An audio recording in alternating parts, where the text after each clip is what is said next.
Just when you thought UFC 310 was looking stacked, now Belal Muhammad is out of his contest due to a bone infection in his toes. So now he's out, and Shavkat Rakhmonov no longer has the opportunity for the title, but will probably continue to fight. Who? Maybe Kamaru Usman. Kamaru Usman is on the works right now for potentially fighting Shavkat Rakhmonov. Now, one thing we got to understand about this, in the world of MMA, in the world of professional boxing, in the world of prize fighting, period, there's going to be a lot of injuries, and you don't know when and where they're going to come about. So it's always important to understand and take into consideration that we're blessed to have a sport like MMA where if, let's say, somebody like Belal Muhammad has to pull out, somebody like Kamaru Usman can come right in. If John Jones pulls out of his Stipe fight, then we can rest assured that Tom Aspinall is willing to become the backup. And as a result, you would see Tom Aspinall get an opportunity just for either defending his interim or possibly just going for an undisputed. Let's say if Stipe was to be out, then we would have John Jones and Tom Aspinall, the fight that we've all been wanting to see in the first place, at least on the hardcore side of things. So that is the great appreciation that we can have for mixed martial arts. Now, if this was boxing, it would be a different story. Would there be people out there that would come out and volunteer? Yes, but it's just not the same.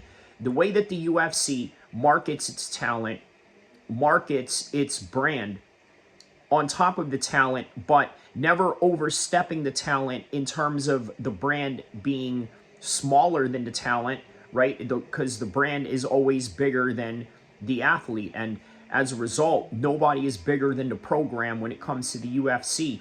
So they're able to switch on a dime whatever it is that they want to do when it comes to fixing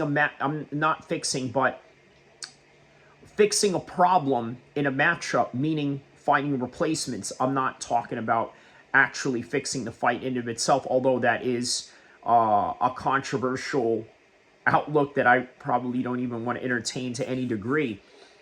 But one thing you got to understand, okay, is that whenever there is an injury in a sport that has a high probability of injuries, rest assured you have a brand like the UFC that has a high probability with the 400 fighter roster that they have to find a replacement on any given Saturday.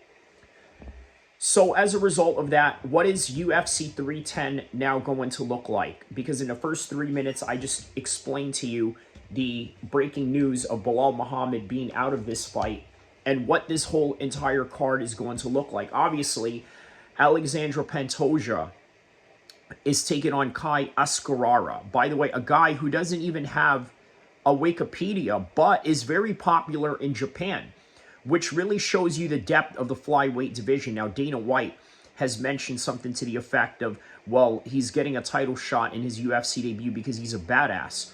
Okay, maybe that is a fact, but there's a lot of badasses that are in the heavyweight division, that are in the light heavyweight division from other organizations that could potentially jump into the UFC and get a title shot on their first fight. Yuri, being that he had a great run in 205 in Rizin in Japan, was able to do that in some sort of degree when he came into the UFC. He already had a standing of some sort, and Kai Askarara is a fighter in Japan that has that, and the UFC does not mind if Kai comes in here and beats the relatively unknown champion in Pantoja. But either way, we got Cyril Gane versus Alexander Volkov. This was supposed to be in Abu Dhabi, but obviously this fight got canceled. Vicente Luque taking on Nick Diaz. Now, let's talk about this for a second, right? We obviously had that story with Nick and Nate Diaz in particular making fun of Brendan Schaub for crying about his buddy who had CTE.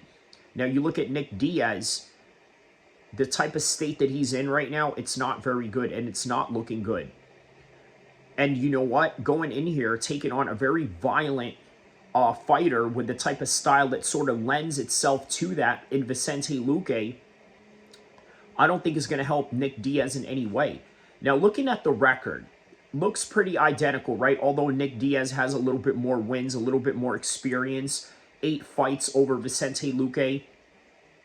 But Nick Diaz has taken a serious amount of damage. I would imagine Vicente Luque is going to experience something like that later on in his career. But right now, Vicente Luque is at its prime. He's still dangerous, and he's going to be a very bad matchup for Nick Diaz. Movsar Evloev taking on Aljamain Sterling. By the way, the depth of the 145 division right now is rising, right? You got Ilia Topuria on top. You got Murphy.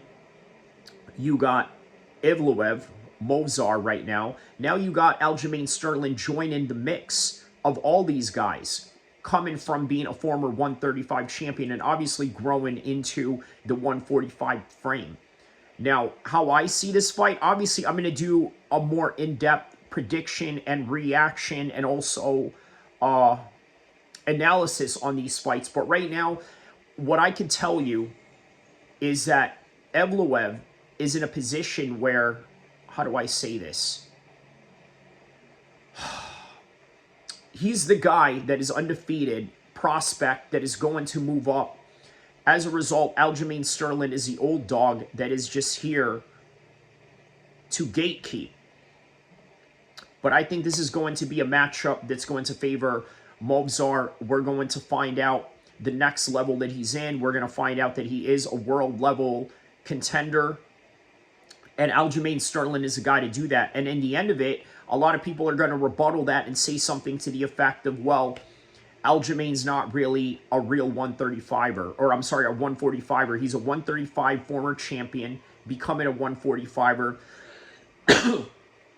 And as a result, they're going to disrespect that win. But I think that win is great for the resume of Movsar, and eventually it will get him closer to the 145 title shot, if not next. But who knows? Anthony Smith taking on Dominic Reyes. Very good matchup.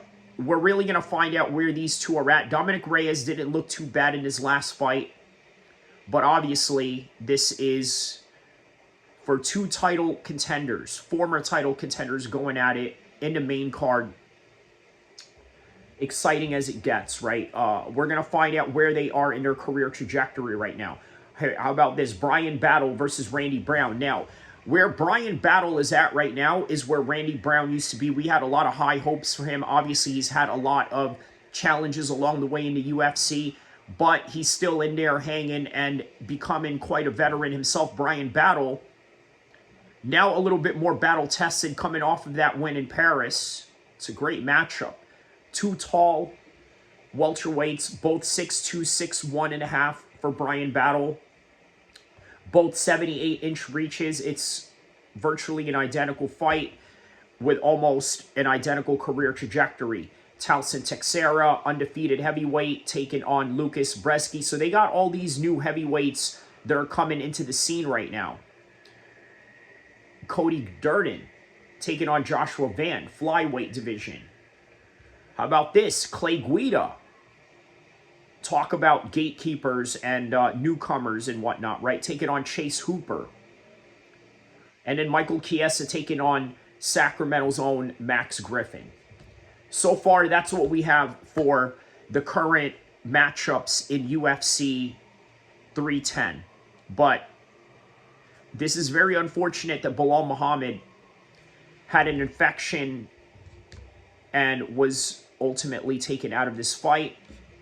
We're going to find out what the replacement is going to be. My guess right now, it's going to be Kamaru Usman, because Kamaru Usman steps up, and that fight in and of itself is as equally as good. And by the way, he didn't look too bad against Khamzat. Now imagine, we live in a world where we got to see Usman, Khamzat, and now Usman versus Shavkat Rakhmonov. Inshallah.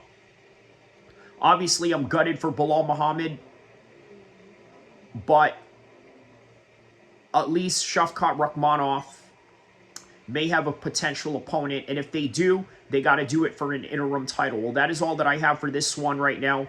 Don't forget to like and subscribe. I will see you guys in the next content to come, inshallah.